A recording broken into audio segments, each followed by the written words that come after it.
Good morning बच्चों, शांति कुंज online classes में आपका स्वागत है। तो बच्चों, हम पढ़ रहे थे चैप्टर नंबर 6 और चैप्टर का नेम है हमारा पदार्थों में परिवर्तन। पदार्थों में परिवर्तन में हमने लास्ट टाइम पे रासायनिक अभिक्रिया की विशेषताएं टॉपिक पढ़ा था। तो आज हम इसी के आगे को कंटिन्यू करते हैं। हमने ये भी पढ़ लिया था कि गैस का निष्कासन या उत्सर्जन होता है। जब भी कोई रासायनिक अभिक्रिया होती है तो उसमें से गैस भी निकलती है। अब सेकंड पॉइंट है इसका रंग परिवर्तन, कि जब कोई रासायनिक अभिक्रिया होगी तो उसमें से कोई ना कोई कलर जो होगा वो चेंज हो सकता है। तो रासायनिक अभिक्रिया के दौरान बने उत्पादों में से एक का रंग अभिकर्मकों के रंग से भिन्न हो सकता है। ऐसी स्थिति में रंग में परिवर्तन रासायनिक अभिक्रियाओं के साथ ही होता है। जैसे आप ये मान सकते हैं कि जब कॉपर कार्बोनेट, जिसका कलर होगा हरा रंग का, उसको तेजी से गर्म किया जाता है तो इससे कार्बन डाइऑक्साइड गैस निकलने लगती है तथा कॉपर ऑक्साइड का काला अवशेष बच जाता है। तो कॉपर कार्बोनेट का रंग तो था हरा, जब उसमें हमने गर्म किया यानी आप एक रासायनिक क्रिया हो गई, तो गर्म करने पे वो अब कॉपर ऑक्साइड बन गया और अब जो कॉपर ऑक्साइड मिला है उसका कलर चेंज होकर काला हो गया, यानी हरे से काला हो गया। साथ ही इसमें गैस भी मिल गई, कार्बन डाइऑक्साइड। ठीक है, ऐसे ही अपक्षेप का निर्माण, कि कुछ अपक्षेप भी मिलते हैं इससे। जब 2 विलयन अवस्था वाले रसायन अभिक्रिया करते हैं तथा एक अभिलय उत्पाद बनाते हैं तो ये अपक्षेप के रूप में विलग हो जाता है, यानी अलग हो जाता है। अपक्षेप का रंग अभिलय यौगिक के रंग पर निर्भर करता है।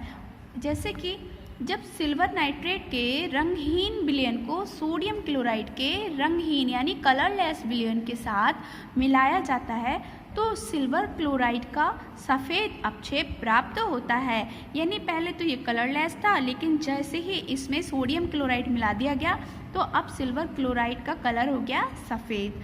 तो सिल्वर नाइट्रेट का विलयन में हमने सोडियम क्लोराइड का विलयन मिलाया।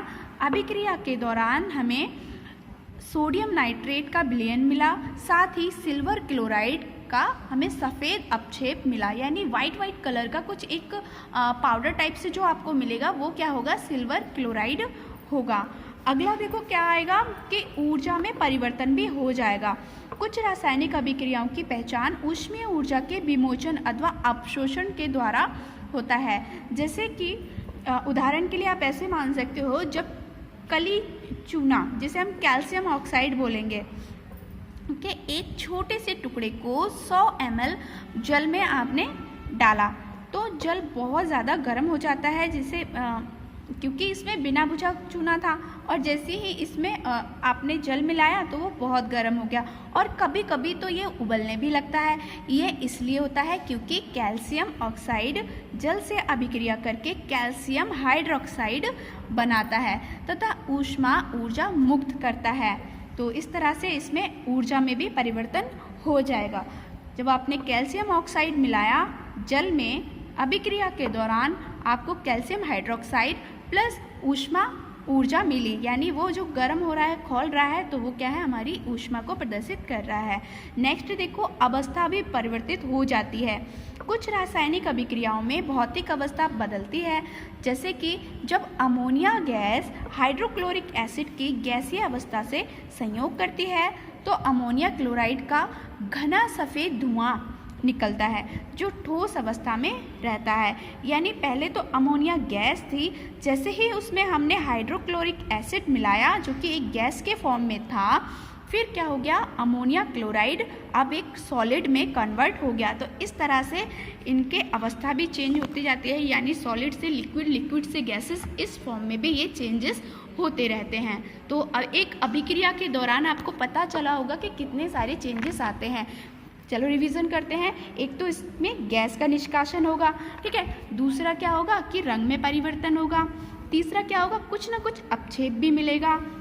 और चौथा क्या होगा कि ऊर्जा में भी परिवर्तन आएगा और अवस्था भी इसकी चेंज हो जाएगी। तो इस तरह से हमारी बहुत सारे चेंजेस आते हैं। अब देखो रासायनिक अभिक्रिया के प्रकार। रासायनिक अभिक्रिया के कितने प्रकार होते हैं? एक है संयोजन, रासायनिक संयोजन, जिसे कॉम्बिनेशन बोलेंगे। जब दो या अधिक तत्वों या यौगिकों के आपस में रासायनिक अभिक्रिया से सिर्फ एक ही नए उत्पादक का निर्माण होता है तो अभिक्रिया को रासायनिक संयोजन कहा जाता है। जैसे कि आपका कली चूना, जिसे हम कैल्शियम ऑक्साइड बोलते हैं, जल के साथ अभिक्रिया करके सिर्फ एक उत्पाद कैल्शियम हाइड्रोक्साइड बनाता है, यानी कैल्शियम ऑक्साइड प्लस H2O मिलकर हमें कैल्शियम हाइड्रोक्साइड बना देगा। ठीक है। जब लौह चूर्ण यानी आयरन का आपको चूरा और सल्फर के मिश्रण को अत्यधिक गर्म किया जाता है तो ये अभिक्रिया करके सिर्फ एक ही उत्पाद, जिसे आयरन सल्फाइड कहते हैं, बनाता है। तो आयरन प्लस सल्फर मिलके आयरन सल्फाइड बना देगा। रासायनिक वियोजन का अपघटन यानी डिकम्पोजिशन।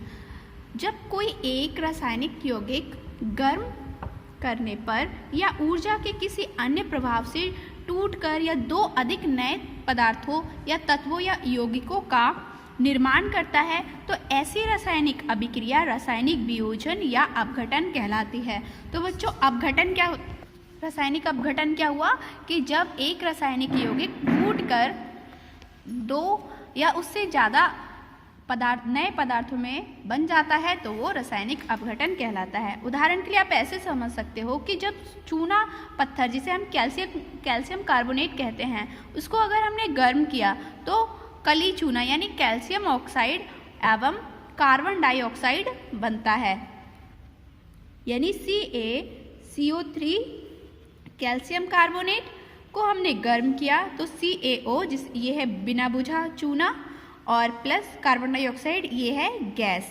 तो ये दो परमाणुओं में, दो तत्वों में ये टूट गया। तो इस तरह से इसे हम बोलेंगे अपघटन। तो अपघटन समझ में आया ना?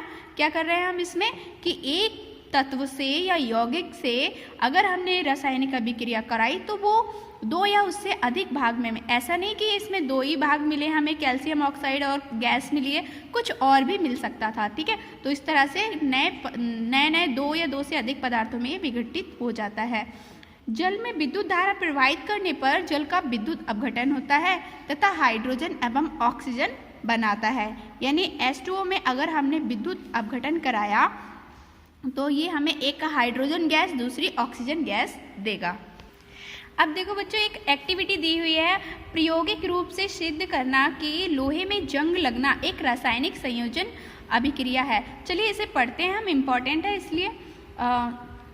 हमें क्या सामग्री चाहिए होंगी? हमें दो चमकती हुई लोहे की कील और एक चाइना डिश, रुई और जल चाहिए होगा। अब इसकी विधि क्या होगी कि रुई को जल में भिगोइए एवं इसे दो भागों में बांट दीजिए। एक भाग को चाइना डिश पर फैलाकर बिछा दीजिए और उस पर चमचमाती हुई लोहे की कील को रख दीजिए। फिर इन कीलों को रुई के दूसरे हिस्से से ढक दीजिए। अब इस व्यवस्था को घर के एक कोने में रखकर 2 दिनों तक छोड़ दीजिए। 2 दिनों के बाद कीलों को बाहर निकालकर अब आप उसका परीक्षण कीजिए, यानी उसको ऑब्जर्व कीजिए। आप पाएंगे कि कीलों के ऊपर भूरे रंग की एक परत जम गई है और ऐसा इसलिए हुआ है क्योंकि लोहा, जो कि एक तत्व है, ऑक्सीजन, जो कि दूसरा तत्व है, से संयोग करके आयरन ऑक्साइड यानी जंग बना देता है। तो इस तरह से जंग लगती है। तो बच्चों अब आते हैं होमवर्क की तरफ। आपको होमवर्क में करना है, एक तो ये जो रासायनिक समीकरण है इनको पूरा करके लिखना है, और दूसरा निम्नलिखित को परिभाषित कीजिए। रासायनिक अभिक्रिया, रासायनिक सूत्र, अपचायक और वाष्पन। और उसके बाद में आपको यहाँ पर रासायनिक सूत्र दिए हुए हैं, इनके नाम लिखने हैं, और यहाँ पर ये जो तत्व दिए हैं इनके संकेत लिखने हैं। ये आपका होमवर्क हो गया। ठीक है। इधर देखिए, आपको निम्नलिखित विशेषताओं को प्रदर्शित करने वाले रासायनिक समीकरण का एक एक उदाहरण दीजिए। तो ये आपको करने हैं। तो इसके लिए आप यहाँ से लिखोगे बेकिंग सोडा प्लस सिरका, acetic acid, sodium acetate plus जल प्लस कार्बन डाइऑक्साइड। बिल्कुल ऐसे ही समीकरण आपको लिख देनी है। दूसरे में आपको रंग परिवर्तन पूछा गया है तो उसकी समीकरण लिखनी है। फिर आपको अपक्षेप का निर्माण की समीकरण लिखनी है, और अवस्था परिवर्तन पूछा गया है तो अवस्था परिवर्तन को लिखना है, ऊर्जा परिवर्तन की समीकरण आपको नहीं लिखनी है। ठीक है, अब देखो रासायनिक अभिक्रिया की डेफिनेशन में आपको यहाँ से लेके यहाँ तक लिखना है और रासायनिक सूत्र की परिभाषा में आपको यहाँ से लेके यहाँ तक करना है, साथ ही इसमें एक उदाहरण भी आपको ये देना है। तो बच्चों बस इतना ही आपको करना है, बाकी का हम नेक्स्ट क्लास में करेंगे। तो मिलते हैं नेक्स्ट वीडियो में, तब तक के लिए बाय बाय, टेक केयर।